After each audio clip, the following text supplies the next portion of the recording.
This is Ready, Set, Reiki, a podcast about Reiki and all energy work, from the curious beginner to the seasoned master teacher, welcoming all systems, all lineages, and all levels. Reiki is a journey and not a destination, and on this Ready, Set, Reiki journey, I refer to myself as a guide rather than a host, as I too am traveling, helping, supporting others, and learning on this Reiki journey as well. And with that said, I am your guide, Tracy C. Wright, and this is Ready, Set, Reiki. Hello, wonderful listeners. Reiki blessings to you. I am Tracy C. Wright. Well, today a card called out to me, and I felt that I be appropriate for our journey today, and that is courage. And this is an invitation for you to take the leap. Your courage will see you through. Oftentimes, we're called to do something that we may not feel that we're prepared for, but somehow the universe maybe gives us a little nudge or a really big nudge, a catalyst for change. But either way, take a breath and trust in the process that if you have the calling, that is your purpose for you to move forward with it. Now, on my wonderful and amazing journey today, I'd like to introduce Nicole Gebhart. Now, she is a highly accomplished, best-selling author, speaker, and transformational coach with a passion for helping families heal and find peace after experiencing pregnancy and infant loss. She is also a huge advocate of individuals struggling with addiction. Now, with a master's degree in human development and family studies, specializing in child life at the University of Alabama, and a bachelor's degree in business communication from Florida State University. She combines academic excellence with intensive hands-on experiences in human development and mental health. She is a certified child life specialist and also holds certifications as a Sacred Azui Reiki Master, Holy Fire 3, and Corona 2 Reiki Master, and certified in the Emotional Code Practitioner. So let's give a warm, ready, set Reiki welcome to Nicole. Hi, thank you for having me today. Wonderful. So welcome to Ready, Set, Reiki. So let's start our journey. I let our listeners know just a little bit about you, but there is so much more about you. So tell us a little bit about yourself. Sure. I feel first super blessed to be here today.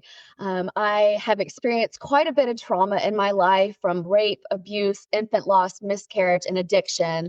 And I knew that if I was ever able to heal from all of that, I wanted to make it my life mission to turn that pain into purpose and then help millions of others across the world heal from that kind of trauma as well. Beautiful. And how appropriate that courage card, right? That you had the courage to do this, to look at your situation, taking all these emotions and feelings and turning it into a purpose. So thank you for having the courage to do that, to stand up, because just think of all the people that you are helping. What a blessing that is. Thank you. Beautiful. So we're here, we're gathering due to Reiki. So tell us about the Reiki. When did Reiki come into your life? Did you find Reiki or did it find you? Oh, I loved sharing this story. So March 2nd, 2009, my life completely changed. I walked into my 9-week-old son's nursery as my first day back from maternity leave. I thought he had finally slept through the night. And when I approached his crib, I found my son Samuel lifeless in his crib. I placed him on the floor. I started giving him CPR in hopes to bring him back to life. But my mama heart knew that he was already gone. We called 911, and when the first responders arrived at my home, I was treated like a criminal. I was shoved into a bedroom. I had to give a statement to the police. I wasn't even allowed to tell my son goodbye. Then I had to plan a funeral. It was devastating. For months, I could not get out of bed. I went on to have another miscarriage, as I had had one before my son Samuel passed away as well. And I got so stuck in this dark place after miscarriages and infant loss, and I couldn't really find my way out. I started drinking heavily. I became very depressed, anxious, PTSD, insomnia. So October 15th, 2019, it was Pregnancy and Infant Loss Remembrance Day. I did decide I did not want to live any longer with my 3 children who had passed away. So I tried to commit suicide and take my own life. I got completely inebriated with alcohol, ended up falling down 2 flights of stairs. My husband now, he found me at the bottom. He said I was barely breathing, barely responding. So he called 911 himself. When the first responders got me to the hospital, the doctors in the emergency room said I wasn't going to survive. I had a brain bleed, brain contusion. I was 5 times the legal limit of alcohol. Well, after a week in ICU, I did survive. And when I woke up in that hospital bed, I quickly realized I had 2 choices.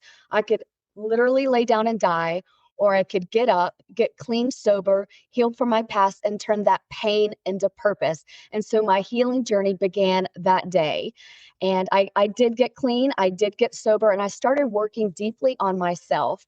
And at about year 2 of my sobriety journey, I was still very much struggling with the anxiety, the depression, reliving the moment of finding my son lifeless in his crib and the miscarriages, major PTSD. And as the universe would have it, somebody reached out and said, "Have you ever heard of Reiki energy healing?" I was like, wow. I'm at my rock bottom. I haven't, there's nothing I've tried is working. I was working with therapists, psychologists, psychiatrists, medication, support groups. I was doing everything, but I had hit this block where I couldn't seem to work through it. And so I said, sure, I've tried everything else. Let me try it. And after my first session, I knew something was finally happening on my healing journey. I knew my life was about to change. And I went for another session and another session, and I finally felt relief for the first time. I finally felt a lift in the anxiety and the depression.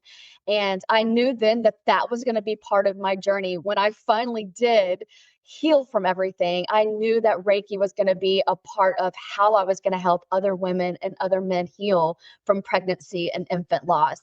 I quickly became a master in it, a practitioner, and I use it with my therapy on my clients that have experienced rape, abuse, infant loss, miscarriage, addiction, which is all part of my story. And it's amazing to see the next level healing that comes with the Reiki when you add it to all the therapy as well. Beautiful. Well, thank you for sharing that. I mean, my heart goes out to you and being so courageous and brave to share this, but your message is going to help so many people out there who've experienced that to, face loss and somehow make something positive out of it. So thank you for sharing that and being so open with everyone. And I love how, you tried all these different things, right? You were open to that. And finally we're like, okay, let's give it a try. And you just didn't stop at one session. You kept going with that. And now you're turning around and sharing it with other people. So thank you for that. Thank you. So as you've been learning, as you've been growing in Reiki, and you've been sharing this wonderful stress reducing modality with many, many people, what do you find are some of the misconceptions about Reiki? Some of the biggest things that I hear is it means I don't believe in God. And it makes me laugh because my journey has everything to do with God in the universe. I truly believe there is no way I would even be alive today if it wasn't for believing in God and believing in the universe and all that that brings to you.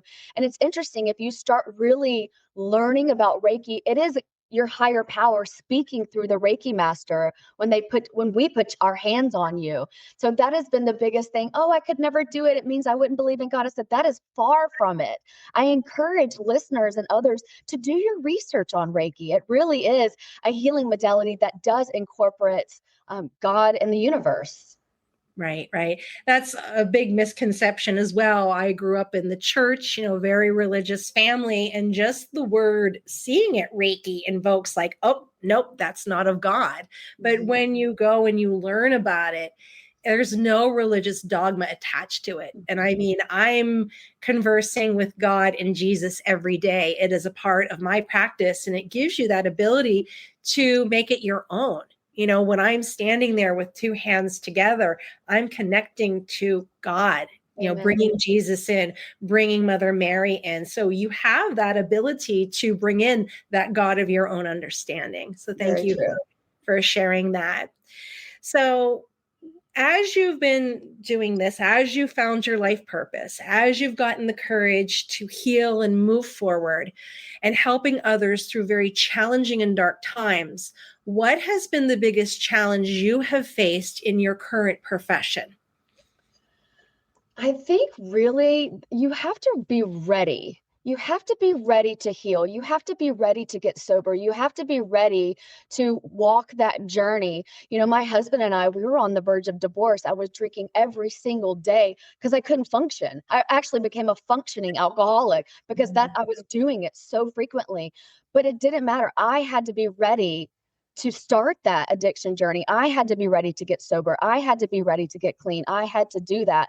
And so I think that's a big thing that people ask me, how do I work with this and work with that? The individual has to be ready. Another thing I hear is, what do I say to women or men who've experienced pregnancy and infant loss? And honestly, just tell them you're going to be there for them. We don't need to hear this and that.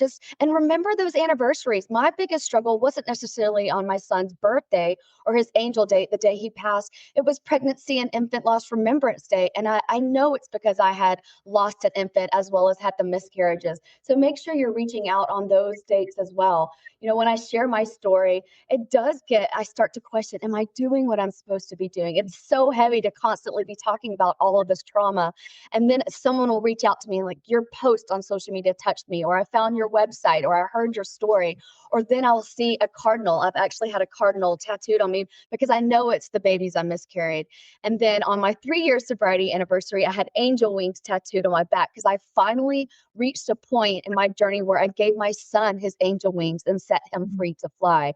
So I really encourage women to ask for help. We're not meant to do this life alone, and make sure that you're reaching out to others. And maybe your purpose isn't to share your story on social media, but share it with someone. Share it with someone you trust. Maybe it's a friend or a colleague or a family member.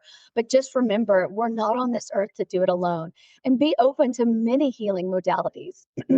Maybe it's not going to be just therapy for you. Maybe it needs to be Reiki or emotion code or meditation or something like that. And be open to all of that. Yeah.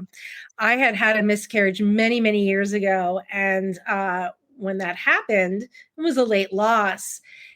I felt so isolated and alone, like people just didn't talk about it. And so you're there. And then when someone opens up and said, oh, I had this too, it really helps a little bit that you're not alone. So thank you for sharing all of this so people don't feel they're alone. So yes, check on people, make sure they're okay, share their stories, have that courage when you're ready to share with the world with that, because you really will help someone who's either seeing it on social media or listening to a podcast in their very own home, and they can connect with that. And even if, they give it Reiki a try, it may not be for them, but it takes some and gives them a step to go in a direction like, okay, well, this didn't work. Maybe I'll try something else. And maybe I'll try something else to continue to keep going forward to get you kind of out of that darkness a little bit. So Absolutely. Thank you for that.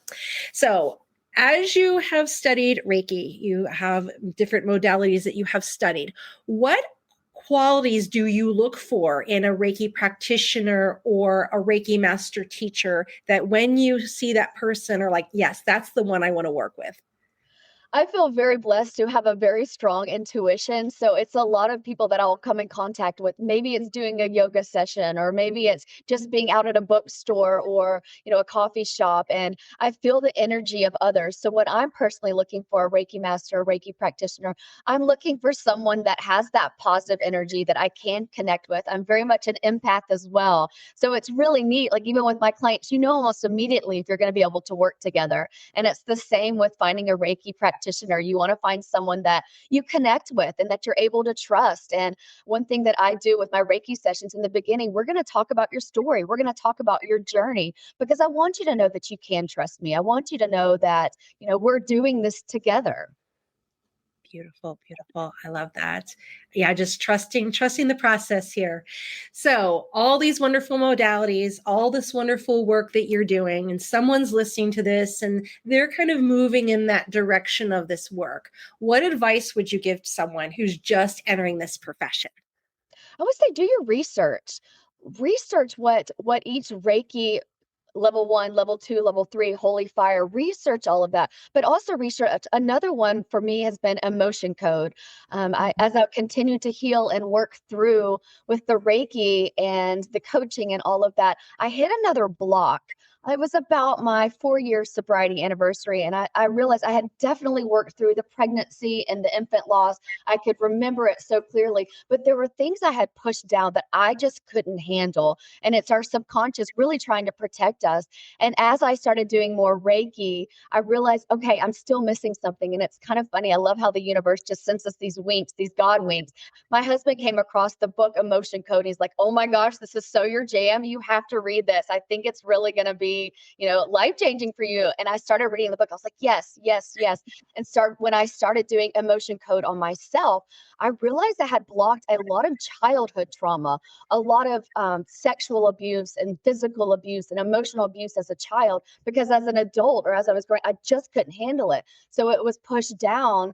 And then the Emotion Code was able to pull that out because I needed to work through that as well. I needed to work through all of my traumas. I experienced a lot of abuse in my first marriage after our son died. My husband at the time ran to drugs. And I realized that there were things in me that I was still really struggling with, but didn't know what they were. And Emotion Code was able to pull those things up so I could really go to the next level of my healing journey. Beautiful, beautiful. And listeners, that there are many different systems of Reiki out there. I studied 13 of them. So if one doesn't resonate with you, know that, you can explore others. I mean, definitely start out with the Azui Rahiho, but, Holy Fire connected with me. Corona is an amazing system as well. That gives you some more tools for your energetic toolbox. In Corona, Masters, you end up getting like 8 other symbols through that. And also, I do want to mention your husband is a military, correct? He is military. He's been in the United States Air Force for 28 years. I'm super grateful to be able to serve by his side. I actually was awarded 2025 Washington, D.C. Military Spouse of the Year this year. It's been an incredible journey with him. We move every 2 years, and a lot of people are like, how do you do that? New homes, new neighborhoods, new friends, new doctors, new all the things. But I feel super blessed because I have turned my pain into purpose, that every 2 years we move. I am blessed to start a pregnancy and infant loss support group in the area. I continue to share my story and reach out because, one, I want women to know that they're not alone. I want them to know that.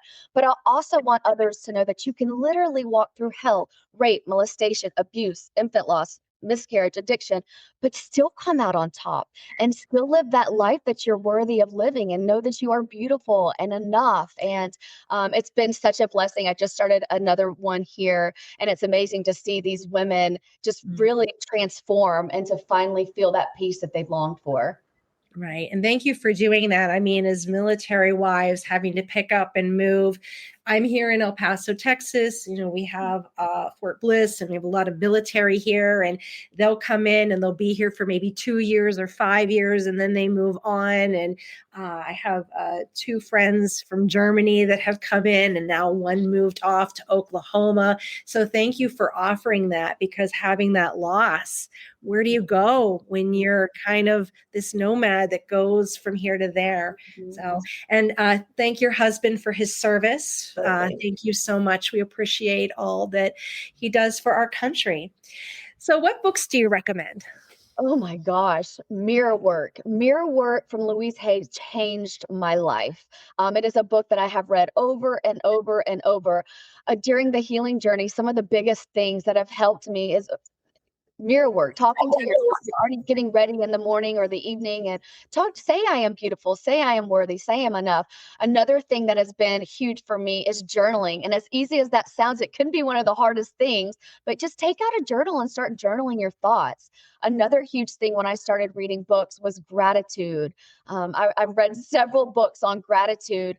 And so each day when I wake up, I do list 10 things I'm grateful for, because it starts your day with a little bit more joy. And then I do a Reiki session on myself, because as we give to others as Reiki practitioners and coaches and all the things, we need to make sure that we're also giving to ourselves. As we do give as mothers and wives and all the things, we need to make sure we're filling our own cup too. So any book on gratitude has been life-changing. Louise Hay, she has been phenomenal on my journey. So I feel super blessed. Gabby Bernstein, her books have really helped me as well. So I encourage people, tell me where it started. It started with me reading. I started reaching, and I love reading. That's why I've written so many books, because they're so therapeutic to me. Even if you want to read a light, if you need to fill your own cup, go take a bubble bath and open a book. It's truly life changing if you really, I'll go into bookstores and I just feel like I'm in heaven because I have all this like resources around me. So do your work, start researching books that really resonate with you, because those are huge on your healing journey as well. Beautiful. And as a best-selling author, would you like to share the titles of your books? Sure. I have my first book, The Queen's Companion book, Rule Your Throne, Own Your Queendom. It is a book that for women who've experienced some heavy trauma like I have, from abuse, addiction, and it's going to walk you literally through every single step that I've taken to get through where I am, from being depressed and anxious to being someone who loves herself and loves her life. And so that's what that book is for. And then last year, on my 5-year sobriety anniversary, I published 2 more books. It was also Pregnancy and Infant Loss Remembrance Day, October 15th. And these books were called The Healing Cocoon and Broken Wings, Broken Dreams. The Healing Cocoon is, again, the steps that I've taken to work through. You never get over it, but work through pregnancy and infant loss. So it's going to take you on this healing journey. And I love it because it's super inexpensive that you can just throw in your purse. And when you're ready to just pick it up and start your journey. And then I have my other book, Broken Wings, Broken Dreams, which is my why. It is a healing journey, but it's more of a memoir to my son. I want to share his story because 9 short weeks, they were short weeks, but they were life-changing to me. I always wanted to be a mother since I was a little girl. And I feel super blessed that Samuel has been a part of that journey for me. I tell others, I truly do believe, with God on my side, Samuel had to die so I could help other women live. And I truly do believe that. And so I've got my 4th one coming out next month. A Queen Saves Herself, on the end of October. And it is going to be a story of my journey. And I've published several books of my how, but this is going to be my why, and share all the struggles that I've been through. But in the end, I want women to feel, I can do this too. I am worthy of this. I am good enough for this. And that is why I write. Thank you for that, and helping to empower. And thank you for having the courage to sit down and just put all that pen to paper and to share it with the world. So thank you. Absolutely. Wonderful. So next one here, we have what other modalities do you offer? Do you offer classes, events, or trainings? Yes, I do offer all of the above. I do have a 12-step program that I do one-on-one, but also in group sessions. I know I shared that I do my pregnancy and infant loss support group. We were stationed at the Pentagon in DC. And then this summer, the military decided to move us to Alaska, but it's been amazing. And I feel like I'm really making a difference here, which is huge to me. And so I offer that in person, but I do a Zoom one as well, free of charge. And the reason why I do that, when Samuel passed away, there wasn't any support groups for infants. There wasn't any. That's also why I write. There was books about sharing the story, like the Broken Wings, Broken Dreams, but there was nothing like the Healing Cocoon, giving me actual steps on how I could walk through that grief journey. And so those reading the books and doing the things is huge. Right. I like how you mentioned the cocoon, because that's probably what it felt like, just darkness, It right? did. Nothingness. Yes, when he passed away, I couldn't get out of bed for months, and I That, felt so alone, and I felt like no one understood this journey, but I was also so scared. I felt like I was stuck in a cocoon. And that's again why I start the support groups and why I do the writing, because I want women and men to have something that they can just hold on to. I also, like I said, the one-on-one, the group sessions, because I feel like we're all different. Some need the one-on-one and some prefer to be in the group settings as well. I do incorporate Reiki, energy healing, and emotion code in all of my sessions if you're aligned with that. And not a lot of people do that. So I think it's been amazing for me to really I've done this, I've done that, because we all heal differently. We all need different resources, different things. And I feel like I've put all the feathers in my cap because I want to make a difference. I want to change the world, and I want to be able to have everything that could resonate with this person and then this person, and be the change. beautiful. So where can we find you if we want to connect? Absolutely. You can go to my website, NicoleBGebhart.com. I've also got emotioncodereiki.com. You can go to either one of those. You can find my books on Amazon as well as Barnes and Nobles. You can find me on Instagram, LinkedIn, and Facebook. And please just reach out, even if you need someone to just listen or feel that they're not alone or that it's not your fault. Please just reach out to me and look into it because it is my heart to serve others. Beautiful. Thank you. So that ends the first part of our journey. I'm going to guide you into the second part, which are questions from listeners and from Reiki students. So number one, with all your amazing credentials and education, how do you incorporate Reiki for helping families heal and find peace after experiencing pregnancy and infant loss? That's such a great question. I know I touched on it a little bit earlier. I really had tried everything in the beginning on my sobriety journey. And from the time when I did try to commit suicide on October 15th, 2019, and when I survived. And when I hit that block, I knew there had to be something out there that I was missing. And that's when a Reiki practitioner had reached out to me.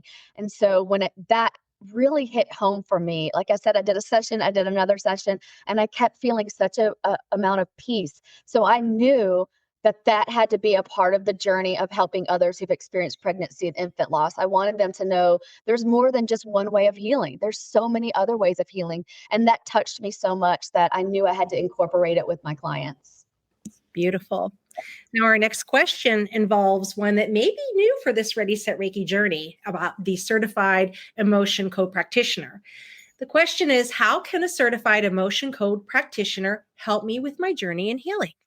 I love that. So emotion code is just like another level. And I feel like it's a lot newer in a sense than Reiki. And it hits different avenues that a Reiki energy healing does. So emotion code is going to focus on what things that your subconscious has put down. I know I shared earlier that it was, the rape I experienced and the molestation and then all the abuse that I physically and mentally and emotionally could not handle. And so we're going to dig deep and we're going to uncover these things that you have pushed down, whatever trauma that you've experienced. And then we're going to work through what the triggers, what has caused the anxiety, what has caused the depression, what has caused the PTSD or insomnia. And then we're going to lift those out of you like they're blocks that you're carrying. And so as much as the Reiki can do and work with your energies, the emotion code is going to be more of us talking and figuring out what have we not uncovered yet on your healing journey that emotion code can focus on so we can get you living that life you want to live. Beautiful. Number 3, you are trained in Uzui Reiki, Holy Fire, Corona, and the certified emotional code practitioner. What systems of Reiki do you find yourself practicing in your own personal life? And there is a particular symbol that resonates for you. That is such a good question too. So Holy Fire 3 is changed my life. I felt like for me personally, it was the next level. It really helped me on my awakening journey. And as much as the Reiki helped with the depression and all the traumas, it allowed me to really discover my purpose. And it lifted me to this next level where I know I'm here to change lives. I know I'm here to make such a huge difference and not just share my story on podcast interviews, but also write the books and do the coaching and do all the things.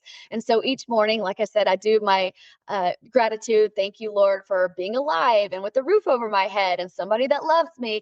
And then I do a Holy Fire session on myself because I want to start the day with fire. I want to start the day with love. And I close my day also with Holy Fire. It's been such a huge part of my own awakening and discovering who Nicole is and falling madly in love with myself. And that's what I want for all others. I want you to truly love yourself. And Holy Fire was that for me. And I love the Shokare, the original sign that is just, you can do it anywhere, anytime, on yourself, on others. And that sign has always spoke to me. Beautiful. Yes, I too love Holy Fire. Azui Rahiho, wonderful, but it was kind of that Holy Fire was the espresso or the little shot to kind of what I needed, to kind of really be life-changing for me. So thank you for sharing that.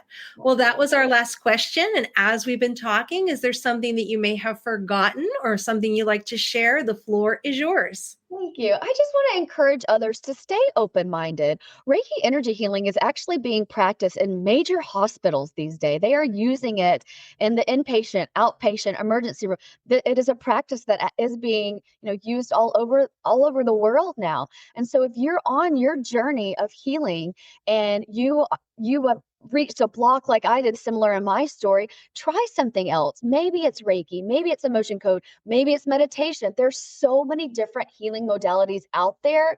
So don't stay in that box. Really try something different. And once you do, I think you'll see yourself on another level. Beautiful. And try to get that courage together to take that leap, because that will see you through it as well. So thank you for being courageous and brave and sharing your story and getting it out there through podcasts, public speaking, through your books. And I appreciate you for all the work that you are doing. Thank you so much for joining me and taking time out of your very busy schedule to take this Ready, Set, Reiki journey with me. Thank you. Thank you for having me. Wonderful. All right, my wonderful listeners, if you would like your question featured on Ready, Set, Reiki, reach out, www.readysetreiki.com. If you're interested in Reiki sessions or yoga and you're in El Paso, check out Feather Sister. If you like it online, check out www.feathersister.com. I'm Tracy C. Wright, and this has been Ready, Set, Reiki.